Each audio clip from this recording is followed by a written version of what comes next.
মধ্যপ্রাচ্যের ভূ রাজনীতি ভয়াবহ মোড় নিয়েছে।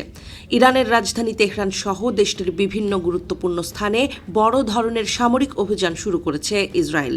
এবারের অভিযানে ইসরায়েলের সাথে সরাসরি যোগ দিয়েছে তাদের প্রধান মিত্র দেশ যুক্তরাষ্ট্র। তেহরানের আকাশ এখন ধোঁয়া আর বিস্ফোরণের শব্দে প্রকম্পিত। একজন উচ্চপদস্থ মার্কিন কর্মকর্তা আন্তর্জাতিক সংবাদ মাধ্যম আল জাজিরাকে নিশ্চিত করেছেন, ইরানের বিরুদ্ধে পরিচালিত এই হামলাগুলো যুক্তরাষ্ট্র ও ইসরায়েল অত্যন্ত সুপরিকল্পিত এবং সমন্বিতভাবে পরিচালনা করছে।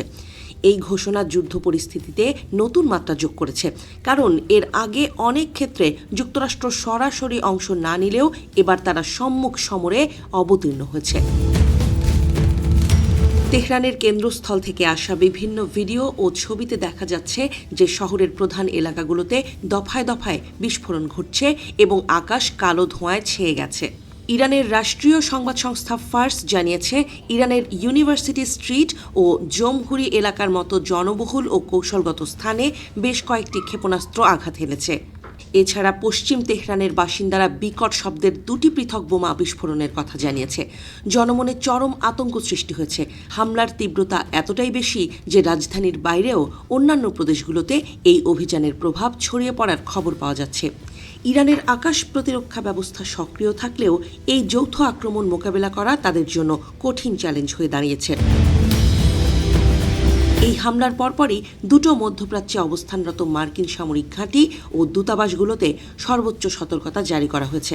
বিশেষ করে কাতারে অবস্থিত মার্কিন দূতাবাস তাদের সব কর্মীর জন্য নিরাপদ আশ্রয়ে থাকার কঠোর নির্দেশনা দিয়েছে।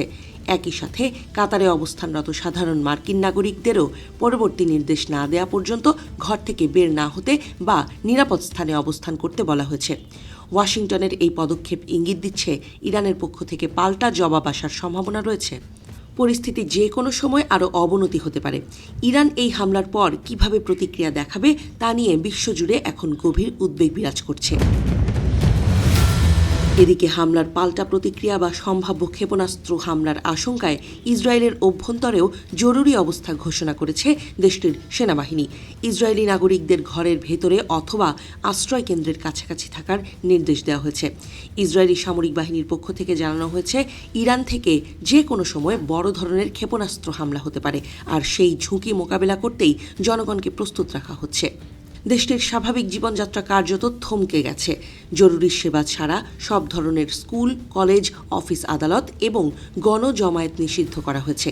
ইসরায়েলের এই কঠোর অবস্থান প্রমাণ করে যে তারা এই সংঘাতকে একটি দীর্ঘমেয়াদী যুদ্ধের প্রস্তুতি হিসেবেই দেখছে।